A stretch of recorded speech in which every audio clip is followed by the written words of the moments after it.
right, Kevin. I know I'm really excited about this. There's some on here that I haven't tried, but we're going to do ourselves a little flight here, and we're going to walk down these beers. What's the dark stuff here? I'm not much of a stout guy, so sell me on this. What is this?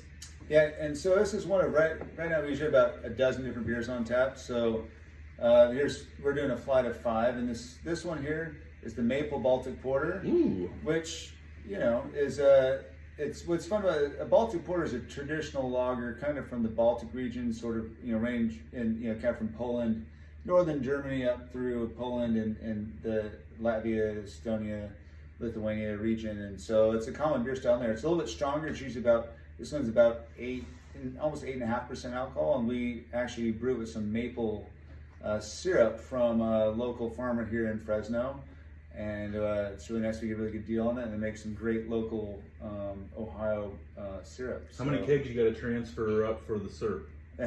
So the syrup is I think we used about 10 gallons of syrup, which is a lot. I always thought this was actually named in honor of Baltic, Ohio, a neighboring town. So is this like your clever little ploy to get all the Baltic folks to try the Maple Porter? Is well played on your part. I wish I was that smart. Well, hey man, cheers. Let's see how it goes. Yeah, Nostrovia. Which I know is more Russian, but well, this would extend over it. The Baltic Porter was actually that is amazing. I am not a porter guy. But the flavor. Yeah, so this is I mean, there's a lot going on. That's well put together. Well, thanks. Yeah, the first goal of any beer we brew is for it to be drinkable. So we try to make beers to drink, not just to taste. Although it's nice to have a flight to taste some stuff. But this is almost like our double Schwartz beer. Schwartz beers are probably like our second most popular beer that we sell, which is surprising because it's a dark beer. But it's not very light. It's not very heavy in character, and this one's just a double of that basically. So instead of our Schwartz beer is about 4.4% alcohol, this is about 8.5, and you can feel it. And it's got it has just some really nice clean malt flavors that range from almost like brown sugar and subtle maple syrup to almost a soft roasty, almost a light toasted marshmallow, when you kind of barely burn and caramelize your marshmallow in a campfire. Caramelize, that's a fancy word for that. I want to use that next time. Some dark chocolate maybe, but yeah, and it's clean, so it's not. All right, Kevin. You're gonna have a hard time beating that porter here. What's next on the docket? That was delicious. Well, thank you. So this next one is the County Fair Amber. So this is a beer that we brew for the Stockton County Fair, and we just had the county fair, and so we usually have this another specialty beer through the fall, if this 4-Hers could drink beer. The adults of the parents of 4-H, they need it. Yeah. Yes. So this is just a nice balanced amber lager that we. It's all it's German malt and German hops, and it's just a nice easy drinking lager. All right.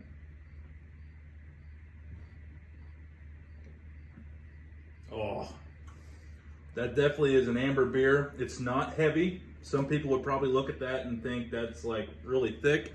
I'm telling you now, that's pretty light in the mouth and not thick at all. And it's got it keeps changing flavor as it gets farther down my throat, it feels. Well, that's the thing with beers. They evolve, and it's why I tasted it a couple times. But it's just a soft, good sipping beer. Very light, kind of toasted malt character, and again, almost a touch of caramel, but very very light. This is it's a fairly crisp amber. And so it has which lends a nice drinkability to it. Yeah, it's very drinkable. And that's a beer. It's just over 5% alcohol. So yeah, and delicious. That's one that, like he said, all these beers here, these aren't meant for shots and competition chugging. These are for actually sitting down, relaxing, enjoying yourself, and enjoying a good experience with good tasting beer. So that's delicious. Definitely do the amber. 2 for 2. If I hate any of these, check my pulse. But what's next, Kevin? Yeah. I'm enjoying this a lot. Yeah. So this next beer is a very Very light. It's a very special beer. This is our fest beer. Ooh, so we tell us about that. We only have this beer once a year, and it is for Oktoberfest. So the last 2 weeks we've been celebrating Oktoberfest, and we still have all of our decorations up and everything. But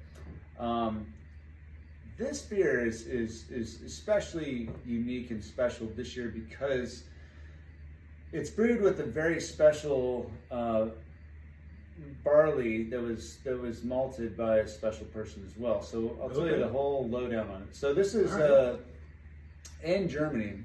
You have kind of lots of people think that Märzens are traditional fest beers, which they kind of are. But what has it over the years evolved to be the fest beer is basically something that is a little bit more interesting and stronger than your Helles. And so we sell our Rustic Helles. That's our #1 selling beer. Delicious. I've had it. And so we brew that with some nice German Pilsner malt. But this beer is brewed with barley that was grown in the region of Ondex. So Ondex is in the foothills of the Bavarian Alps in southern Germany, just off the Ammersee near Hersching. And that's about an hour and 15-minute S-Bahn train ride from the Hauptbahnhof in Munich. So that region grows some very traditional malting barleys. And so in this Ondex County, there's a farmer there that grows these, and the family, they supplied the malt to some of the breweries that make some of the best fest beers in Germany. So one of those breweries is Eyinger, so it's in the town of Eying, so it's Eyinger. And another one is Augustiner, and that's sort of like the beer of Munich. And we actually use Augustiner yeast here. And so this is kind of fun beer because we're using Augustiner yeast as well as basically Augustiner malt. But this is barley. It hasn't been malted. So there's a gentleman that was a brewmaster at Eyinger who came to the United States and started a malting company called Epiphany Malt in North Carolina a few years ago, and started making some fantastic malts. And what he does is he has a relationship with this farmer in Ondex County in the foothills of the Bavarian Alps. He buys some barley from that farmer. He malts it here in the United States, and then supplies it to breweries in the United States, craft brewers like us. And so we were fortunate to be able to get some of this very special malted barley and make our fest beer. And this is malt that's made for fest beers. Am I allowed to drink this? I feel like I should just stare at it for an hour before I even sample it. This is an experience. The last 2 weeks we have sold hundreds and hundreds of gallons of this. So hate to hear that, huh? Oh my God. That's good. Yeah. He says good. That's probably one of the best beers I've ever had.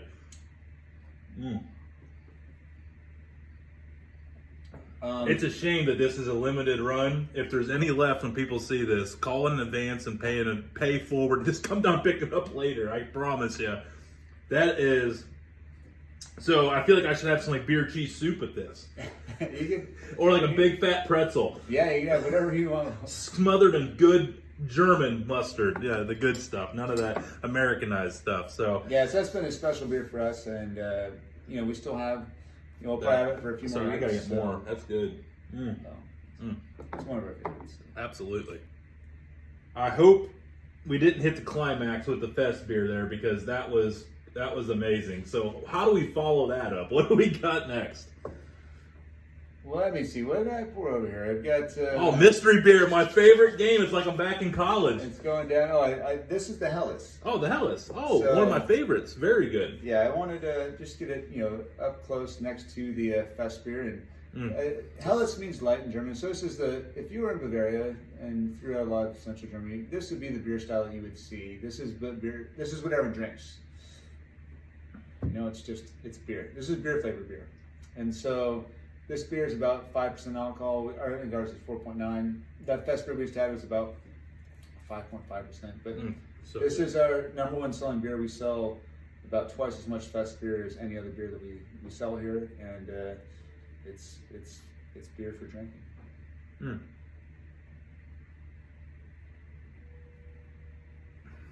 I mean, screw Busch Light. If you want a good light beer, this is definitely one to have. This is a good beer that you can kind of go all in on. You can kind of make a day of it. Pace yourself. Drink plenty of water, folks. Drink very responsibly. But this is a good beer that you can start on, and you don't open up your eyes 10 minutes later and be like, "What did I do to myself?" This is some delicious, smooth, light tasting beer.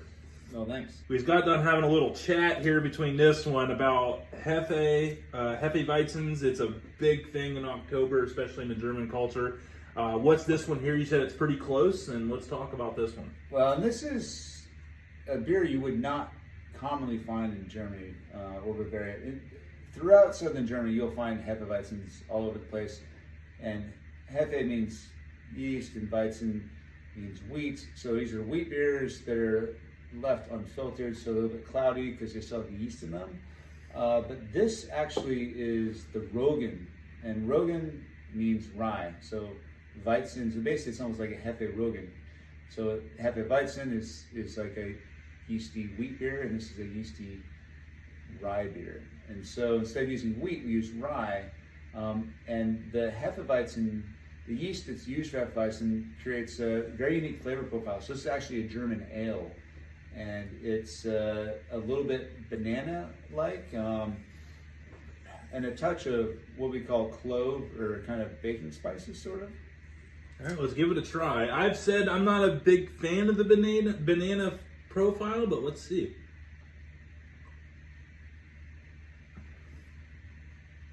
I'm not getting a lot of the little bit in the after, like in the back side of it. There's a little hint, but. That's not. And the Roggan. That's smooth. That's good. The banana character, which is isoamyl acetate. And like it's getting better. Like it's stronger. Is like. Better too. Is the banana character, but there's a lot of other esters too. You almost have some like red apple, like a really ripe red apple, or like maybe some baked apple pie, or even some like. Banana bread type flavor, so a little more complex. So it's not like straight banana.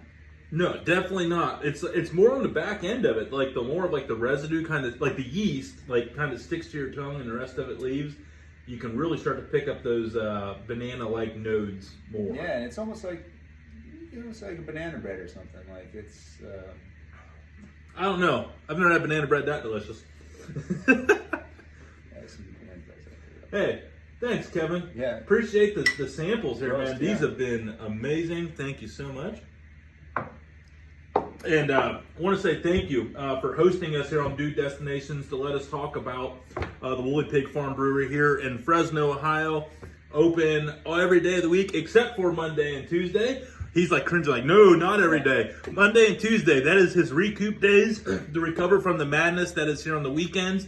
We're going to be coming back here and capture some of the atmosphere at Woolly Pig Farm Brewery. I'm telling you, it's like a chilled out, laid back party every weekend here at Woolly Pig Farm Brewery. They got food trucks, they got all kinds of events, they dress up in the lederhosen, whatever we got to do to bring Germany here. He was hoping I wasn't going to bring it. If you need to see those photos, you can find them on their Facebook page at Woolly Pig Farm Brewery. You look good in them too, by the way. Oh, thanks, man. Do you ever snap the suspenders?